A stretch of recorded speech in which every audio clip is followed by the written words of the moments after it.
Go ahead and call the roll for us this morning.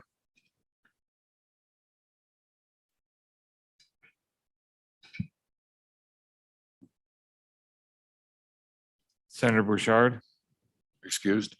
Senator Furphy, Here. Senator Hutchings, Here. Senator McCune, Here. Chairman Baldwin. I'm here. It appears we have a quorum. It was 4 here. And I, what's that? You're up first? Okay, you're free because we still got a quorum, but you're good. Just come visit us again when you're done. Just win their hearts over and come back. Yeah, that's. Okay. Committee members, the first bill for consideration today is Senate File 23, Nursing Home Administrators. It should be very familiar. We talked about this one in the interim. It's one of our committee bills to come out. And I have to really search for who's going to talk to us about this one, but I suspect that Mr. Boley would like to present this one too. Oh, okay, jump on up. You can both come up and sit there. I think we should make Josh come up too. Yeah. Yeah, we don't want anybody to get lonely here. Good morning. Welcome to Labor and Health. Tell us about the bill. Introduce yourself first. Good morning, Senator Baldwin and members of the committee. My name is Emily Crombaugh. I'm the Executive Director for the Wyoming Board of Nursing Home Administrators. Mr. Chairman, committee members, Eric Boley with Wyoming Hospital Association and Leading Age Wyoming. Go ahead, Emily. Thank you, Mr. Chairman. I don't know if you would like me to run through the bill or just give you the highlights. It's a short bill, so I think you can walk through it fairly quickly. Go ahead. I certainly would be happy to, Mr. Chairman. And actually tell us the reasoning behind the bill would be beneficial too for the person who's going to present this on the floor. My pleasure, Mr. Who Chairman. might be Senator Furphy. There are three main revisions to this bill. The first is to add background check authority for applicants. The second is to add clear-cut continuing education authority for licensees upon renewal. And the third is to update board membership requirements. And that's two-pronged by clarifying the Wyoming practice requirement and removing the Department of Health designee. Okay. Mr. Chairman, if you'd like me, I will start through the bill and I will just touch on the stricken and underlined portions. Please do. On page 2, line 9, you can see that there is the authority for the background checks added to the DCI statute, the Department of Criminal Investigation, I believe. Also on page 2, line 21, the same thing is happening again. On page 3, line 8, there's stricken language for the Department of Health designee to sit on the board. This is an ex officio member. This position is not counted among the 5 board members established on the board. It's not been taken advantage of. The recommendation was to remove this and the interim committee decided to do so. And Mr. Chairman, we'd also Go ahead. add that we checked with the Department of Health to make sure that they were okay with that before we brought it to the committee. And that's never been taken advantage of in the time that this has existed. Is that correct? Mr. Chairman, not in some time. I regret I don't have exact dates for Okay, you. but not for quite a while. Okay, very good. At least Proceed. 25 years, Mr. Chairman. That was before I was born. Go ahead. Thank you, Mr. Chairman. Also on page 3, line 21, there is a clarification that requires the operators of nursing home administrators to maintain employment in Wyoming. And that addition is the last piece of the board membership edits. And then on page 4, line 12, this section is adding the background checks to the board's practice act. And you can see on second page, it was to DCI's practice act, or I'm sorry, act. And the final change you'll see on page 5, line 2, that is adding the continuing education requirements for renewal for licensees. That is the sum of the draft changes. Very good. Anything to add, Mr. Boley? Mr. Chairman, committee members, I would just say I've served on this board in the past until I took this position with Leading Age Wyoming and the Hospital Association. It's a well-run board with a lot of engagement. But I think the changes make a lot of sense. A lot of it is just clarification that probably should have been cleaned up years ago. As far as the background checks are concerned, we require all of our nurses to go through background checks. There's a lot of liability involved with running and administering a nursing home. And so I think the background check makes a great deal of sense. We're in full support of this. Thank you. Very good. Questions for the committee? Senator Hutchins, go ahead. Thank you, Mr. Chairman. Ma'am, I didn't get your name. I apologize, Mr. Chairman. Paula. Go ahead. I've got to tell you, you've probably presented the bill, the best I've ever heard a bill presented, and I really appreciate that. Don't you agree? You knew what I was going to ask you, didn't you, Senator Hutchins? Any further questions, committee? Just a question about the background checks. Has there ever been a problem in the time that either one of you have been involved with the background checks and with somebody showing up that perhaps had a nefarious background? Mr. Chairman, I've had the board for a year, so I don't have the breadth of knowledge for this profession. But because they haven't done background checks, I don't know that we can answer that. Nobody knows. It could be good. It could be bad.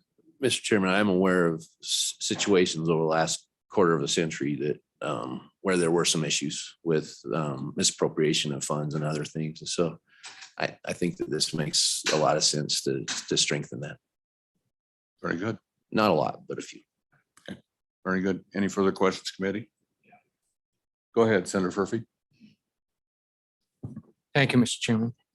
I couldn't find my notes, but if you'd refresh my memory about why to take the director of the Department of Health off the board as an ex officio member. What was the thinking there? Thank you. Go ahead, Emily. Mr. Chairman and Senator Furphy, the intent was mostly for bill cleanup because the Department of Health hasn't taken advantage of this position, but also the licensing boards do pride themselves on a good working relationship with the Department of Health. There's at any time they're welcome to come speak to the boards about issues. So I'm not sure that anybody felt it was necessary, but we do absolutely defer to your expertise. Further questions, committee? Okay, pretty straightforward.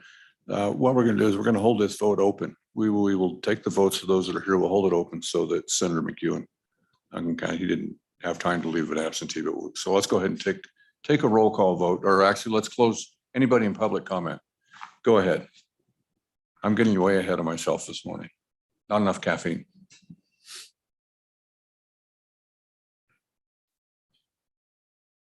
Welcome to committee. You get close up to that mic and introduce yourself and tell us what's on your mind.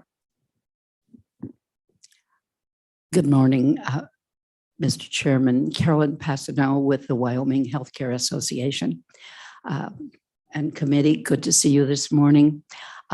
Just for the record, I wanted to let you know that the Wyoming Healthcare Association is very much in favor of this bill. And before I took this position, there was a concern with one of the ones that are in our association at this time. And so I believe that change is very warranted. And yes, background checks are done frequently, so that's not an issue.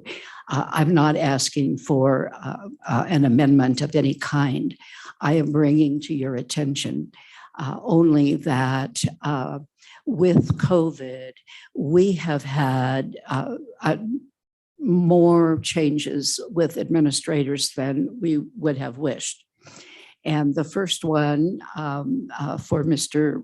Bowley to know left us and went to the hospital for a better job. So we have had at least a third of our members change in the administration field.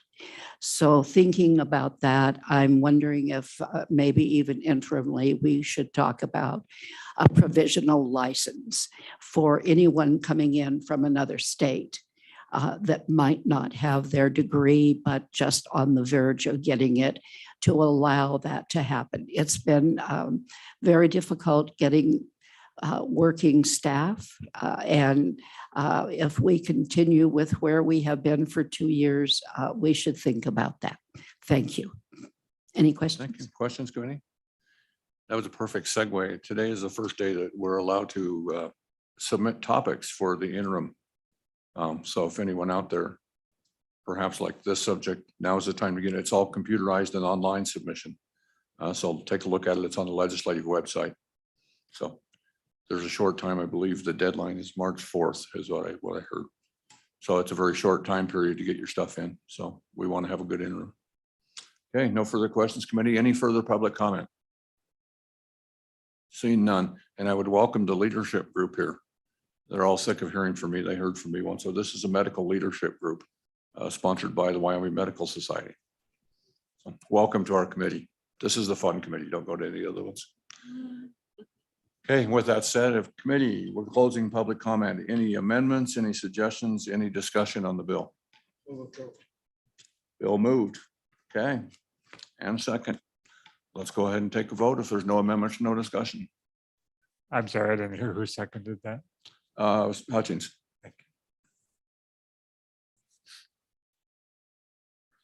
For House Bill 23, Senator Senate Bouchard. Senate file, not a House I'm bill. sorry. Next week, we'll talk about House bills. Senate File 23, Senator Bouchard. Aye. Senator Furphy. Aye. Senator Hutchins. Chairman Baldwin. Aye. And we will hold that vote open and allow Senator McEwen to cast a vote. Yes, sir. Thank you very much, committee. Senator Furphy is going to present that one on the floor. And if you have any questions, you know who to ask. Okay, very good. Committee, the next bill for our next file for our consideration is Senate File 24, Pharmacist and Pharmacy Technician Practice. And I see two likely faces out there that would like to talk to us about this bill. Come on up and let's walk through the bill.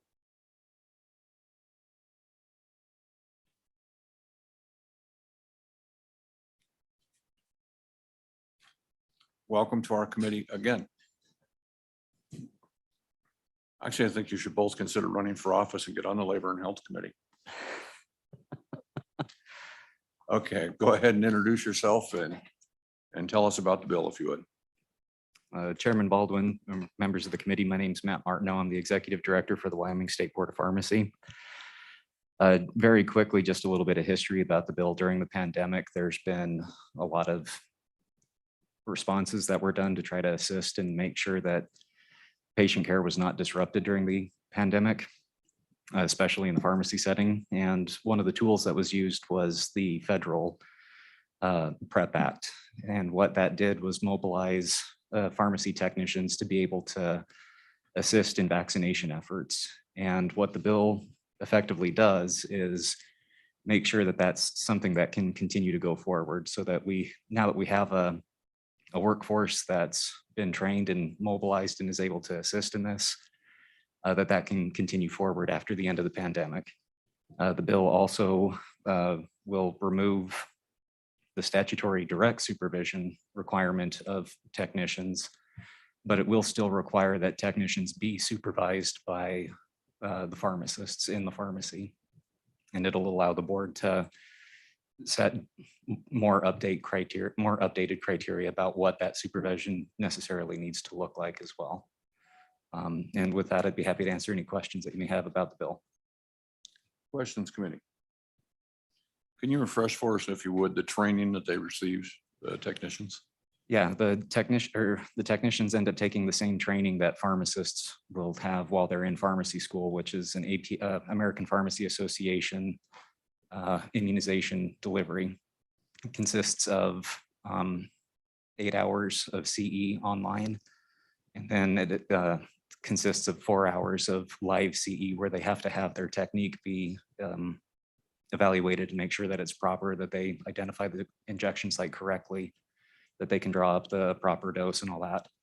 And again, still too, the technicians will be under supervision. So the pharmacists will still have to verify that they selected the right vaccine, that they pulled up the right dose. They've got all the record keeping done correctly prior to the vaccine being administered. And one further reminder for the committee is that what vaccines are we talking about here? We're not talking about just COVID. We're talking about more than one. You could refresh us.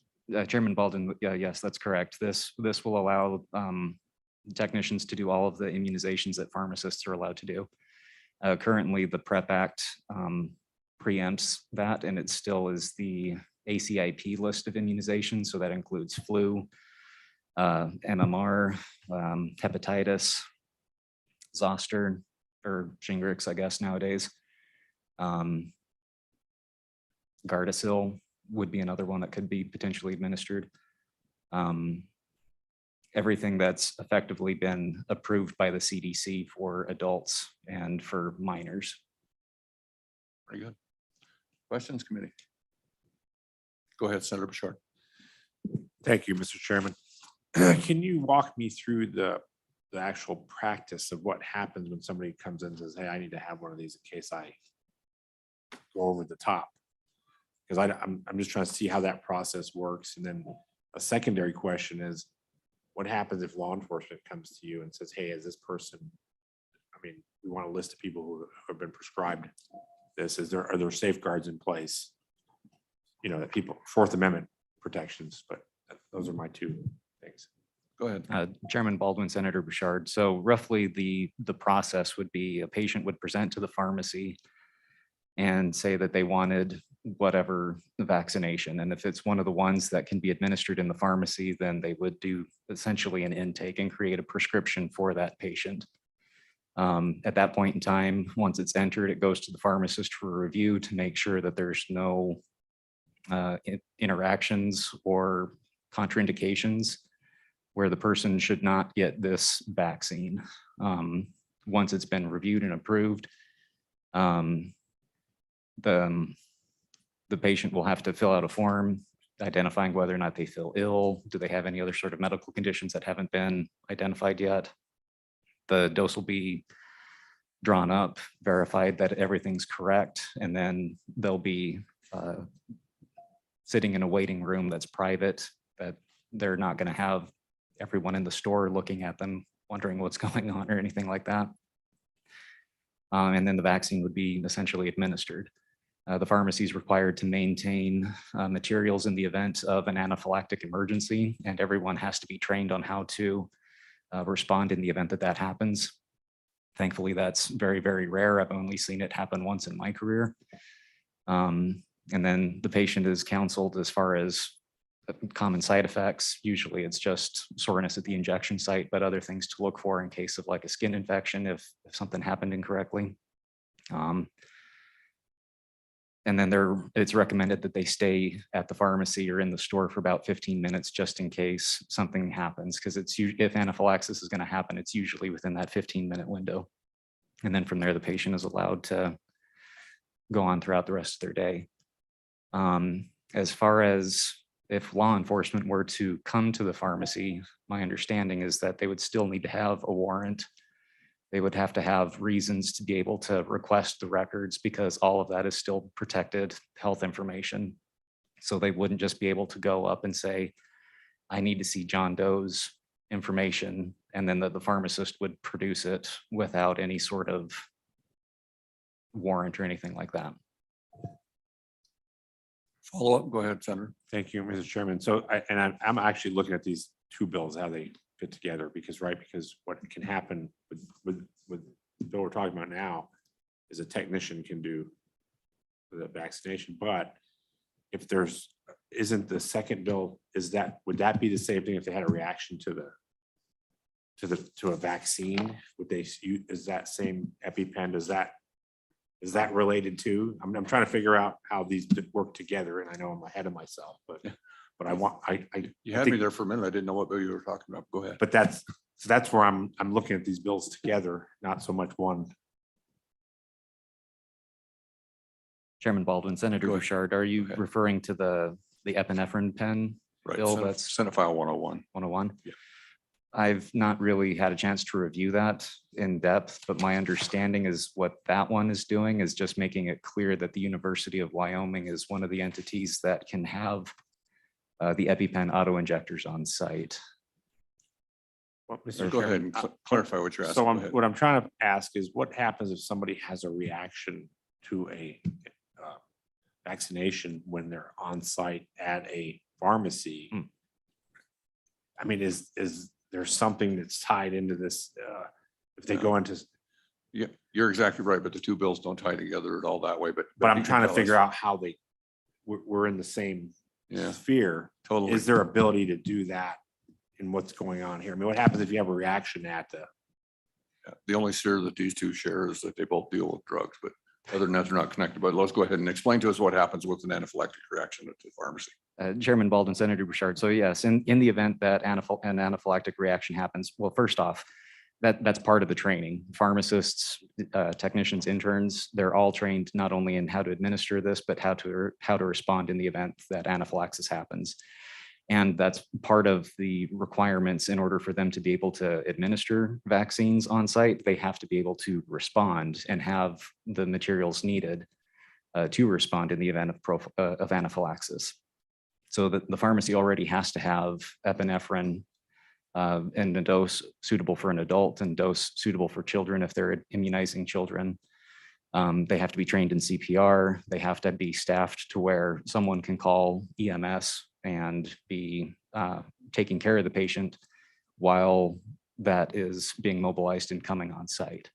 So it's part of their training. It's part of what they have to maintain and have on site in order to do it. And if they don't have those things, if their CPR is not active, if they don't have epinephrine on site, then they don't meet the criteria to be able to be administering vaccinations. And they already fall, they have statutory authorization to administer epinephrine, correct? Correct. Further questions, committee? Senator Furphy. Thank you, Mr. Chairman. Just curious, on page 3, line 11, it says a pharmacy intern must be licensed. Is that a common practice? I'm thinking of these students in the pharmacy school that are doing an intern with a pharmacy. They have to be licensed as part of that process. Thank you, Mr. Chairman. Go ahead. Chairman Baldwin, Senator Furphy, yes, interns are required to be licensed with the board in order to be working in a pharmacy and being supervised by a pharmacist. It's part of their required internship of training. Their training includes both didactic materials in school as well as on the site training. Further questions? Further questions? No further questions. Ms. Carroll. Thank you, Chairman Baldwin. I am Melinda Carroll, pharmacist here in Cheyenne, and I am here representing NCPA, which is the National Community Pharmacy Association, and WPHA, the Wyoming Pharmacy Association. Just kind of here to testify in favor of this piece of legislation. Technicians are imperative in our practice, and with having this during this very crazy time, it freed up the pharmacist to have better patient care for many people, and oftentimes the pharmacy was the most accessible in this time. So we saw a great increase in healthcare needs, and our technicians being able to immunize gave us the ability to better care for our patients, and it's something that would make sense for the profession. So we, both organizations are in favor of this passing. Any questions for Ms. Carroll? Go ahead. Okay, thank you very much. You may return to your seats. Testimony from the audience, public. Anyone wish to testify? I think that the leadership class would like their leader to come up and testify, or perhaps not. Okay, no further public input. Well, let's close it and talk about it. Committee, any comments, discussion about the bill, suggested amendments? Okay, let's close it. Let's take vote. And on second thought, since Senator McEwen is having to stay away a little bit, let's go ahead and let's just close the vote on both of these, and we'll go ahead and move on. So go ahead and take rolls. Oh, Okay, we got a move by Senator Hutchins and Okay. Senator Bouchard will second it. Go ahead, Mike.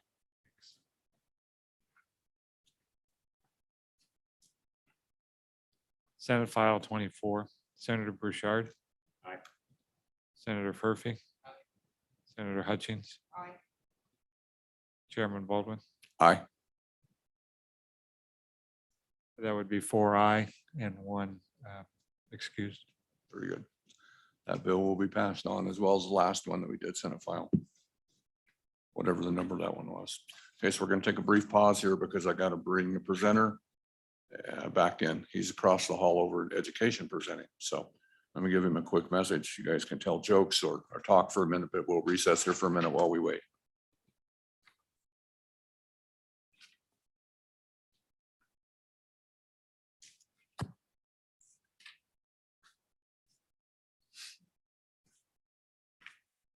Actually, can I get a volunteer to run across to education and tell Senator Roth?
He was upstairs.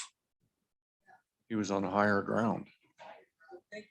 Okay, welcome back, committee. We're back in session. We have Senator Office here to present to us Senate File 101, Epinephrine and Naloxone Administration Authority. Welcome to Labor and Health Senator office. Thank you, Mr. Chairman, and thanks for waiting as I came down. I appreciate the text messages to draw me back and the opportunity to present Senate File 101 to you today. This is a pretty simple bill, and it has certainly some real use cases. I believe all of you will recall legislation that we passed a few years ago, which was the emergency administration of naloxone. And that's obviously to provide curative measures if somebody is suffering from an opioid overdose. Works very well. And what we realized at that time was it's not something that somebody individually needs a prescription for necessarily, right? You don't go out and get a prescription for it because you're thinking, later in the day, I'm going to overdose on opioids. It's one that is designed as a preventive measure. And so you want to have it on hand if you are somebody that has a high likelihood of potentially encountering an opioid overdose so that you can administer it in that emergency situation. A number of years ago, we also passed legislation in a similar vein for K-12 educational institutions related to epinephrine and epinephrine auto injectors. In other words, your EpiPens that you can use in an emergency situation if somebody is experiencing an allergic reaction and having an anaphylactic response. You can use the EpiPen as a first aid measure and then hopefully end up quickly at a hospital. What we didn't have was any synergy between the two approaches where we created a K-12 use case for the EpiPen, but we didn't allow any other organization to make use of that general prescription authority. Firsthand experience that I had, and the reason why I'm bringing this legislation is that one of my responsibilities to the Honors College is I'm actually the director of the Wyoming High School Summer Institute. We bring a bunch of high school students to Laramie for 3 weeks in the summertime. And for years, I have wanted to be able to get a general prescription for an EpiPen that we can have in our first aid kit because we travel all over the place. We're remote from town and there's the possibility of having an emergency situation, which hadn't come up until this year. And this was the first year where we had a first reaction for somebody that had not had any previous allergic reactions, went into anaphylaxis, and we were fortunate that we just weren't very far from the hospital. So we got this young lady to the hospital, everything was fine, but I was thinking, all right, well, we need to get this little loophole closed so that the University of Wyoming can have a general prescription authority for getting these EpiPens. If you have a camp, if you have a group, if you have a dorm, whatever else the case may be. The university believed it did not have the authority under anything in existing law to do that, so we didn't. Same thing for the colleges then, if the university didn't have authority. And I thought realistically, the best way to approach this was not to go into the epinephrine education statutes, but rather to go to this naloxone statute, which said, if you have a reason, if you have a probable use case where your organization may experience or encounter an anaphylactic reaction, that you have the authority to get that general prescription similar to what you had for naloxone. This legislation then simply goes into that earlier Emergency Administration of Opiate Antagonist Act, makes it a medical treatment act, and expands it so that it's very clear that you could get an EpiPen if you had need for a general prescription, and it provides all of the indemnifications and liability waivers for good faith use cases, assuming that you've had some introductory training, which again is rudimentary, since with an EpiPen, you basically stab it into the leg hard enough that it works and then it works. And then you'll follow up with the emergency room. Mr. Chairman, we could walk through the bill, but I don't know that there's a reason to walk through the bill unless there are specific questions, because it really does just mostly add and anaphylaxis and epinephrine auto injector over and over again in the appropriate places where naloxone and opioid overdose is provided. So in the interest of your time, I would stop there with the explanation, but I'm certainly happy to go through in further detail if you'd be interested in that. And with that, I'll stand open for questions. I think this is a good bill that may save a life. It'll certainly help. It would have helped me this last summer. I would have my blood pressure and heart rate would have been much lower, as well as probably the individual that went into anaphylaxis. If we'd have had one of these on hand as I intended to, but was prohibited by law from doing. Thank you very much. We're a lot more concerned about the patient than your heart, but thank you. That's fair. Questions, committee? As Senator was I. Bouchard. Thank you, Mr. Chairman. So I'm a little confused here because I see the bill that talks about University of Wyoming, but most of this, the rest of this bill is talking about the practitioner. So I'm trying to make sure we're not clouding the, who the person with the pen is. Because we've just talked about other bills that have that in it, or, who's allowed to do that. And I'm just making sure that on page 2, we're not just saying anybody can, or is it only practitioners? If that's the case, I thought they were already covered. So I'm trying to figure out how why we're here.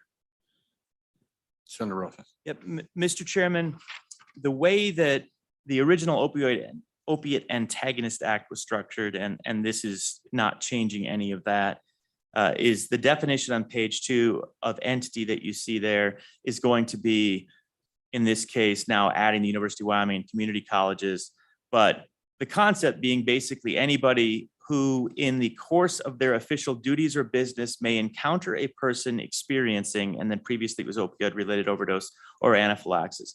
So that gets to, it might be a church group, it might be the university, it might be a home daycare, anybody, that's the entity.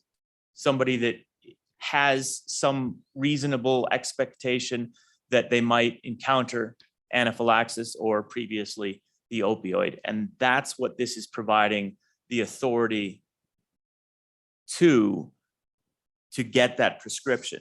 When we're talking about practitioner or pharmacist, most of the rest of the bill is really trying to make it clear that they are allowed to provide the prescription, and that if they provide the prescription, that they don't have liability. So that's the reason that occurs more often, because as is commonplace with the state, that's where we end up spending a lot of time worrying about the liability side of things. And so most of the rest is clarification that if you are a practitioner operating in good faith, that it's okay to provide that prescription. Same thing for pharmacists. And then you can see that the entity, now this is the university, the camp, whatever the case may be, is also indemnified or has a liability waiver from good faith, best efforts to provide protection and prevention through use. I hope that clarifies, Senator. Follow up. Go ahead, Senator. Thank you, Mr. Chairman. So here's where it's in my mind.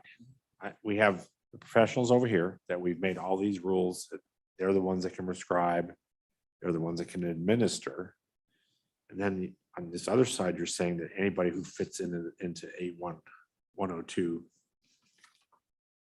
is also in that group. So how do they receive training? How do they know?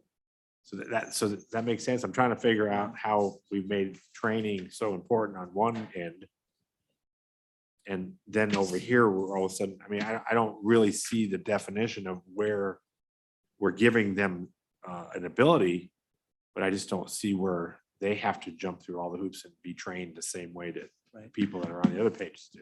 So that's where I'm having. Yeah. Mr. Chairman, a couple of thoughts there. First of all, page 4, paragraph B is where it discusses the fact that there's a training obligation, provide education to the person to whom the epinephrine autoinjector or opiate antagonist is prescribed, which shall include written instructions on how to. So it basically goes into there's an obligation then by the practitioner or pharmacist when they're giving that prescription to ensure that appropriate level of education is provided before that script would be given.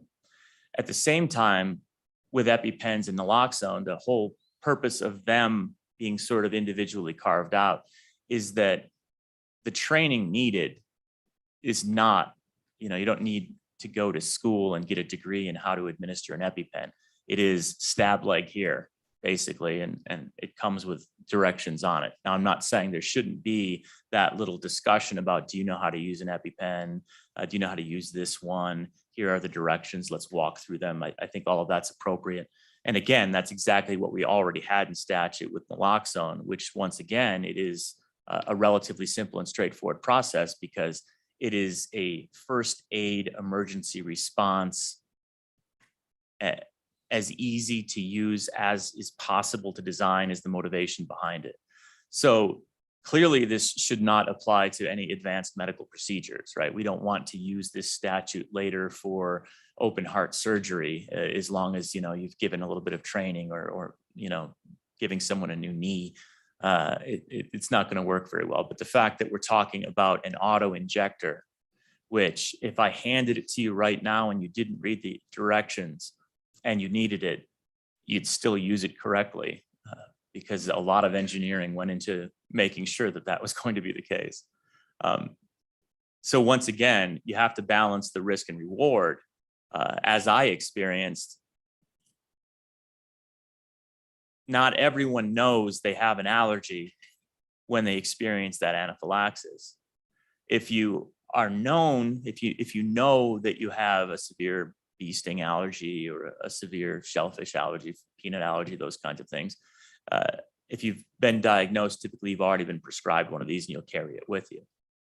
The circumstance that I had this last summer was an individual that had never had any anaphylactic reaction before, and was lucky enough to experience their first time during this particular camp. And there's no reason not to have that simple level of training available as we do with Naloxone, I think, for these EpiPens. And I know Senator Bouchard, you're probably very familiar with how they work and how simple they are. Further questions, committee? Senator Furphy. Thank you, Mr. Chairman. Well, and maybe we need to get one of the pharmacists up here to answer my question. What I'm concerned about, that level of training isn't much. And what happens if they misdiagnose and give this opiate antagonist drug to a person? What does that do to them if maybe it's not a big deal if they get it injected when they don't really have that problem? But I'm curious about that. Okay, two things I want to clarify here. Number one, we're not talking about opioid antagonists here. We're talking about epinephrine for anaphylaxis. So opiate, that train left the station Yep, that's a already year or done. two ago. That's This already just done amends deal. that. But you did bring up a good point. Let's bring the pharmacist up. I Yep. can see him getting ready to rise out of the corner of my eye. Let's bring them up, one or both. Come on up to the table.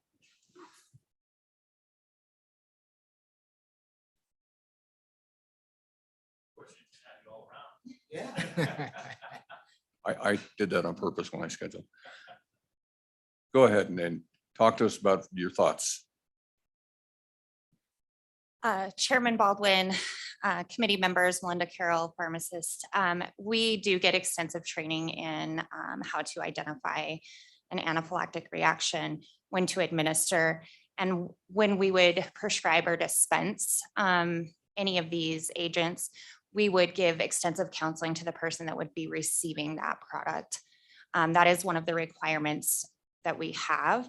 So we would then instruct the person that was getting the medication on how to identify anaphylaxis, when to administer, and how to administer the product. In administering epinephrine, if they are not having an anaphylactic reaction, it is not quite the same as others that would be administered in this act. However, it's not going to be something that would then cause a life-threatening event if it was administered to the person.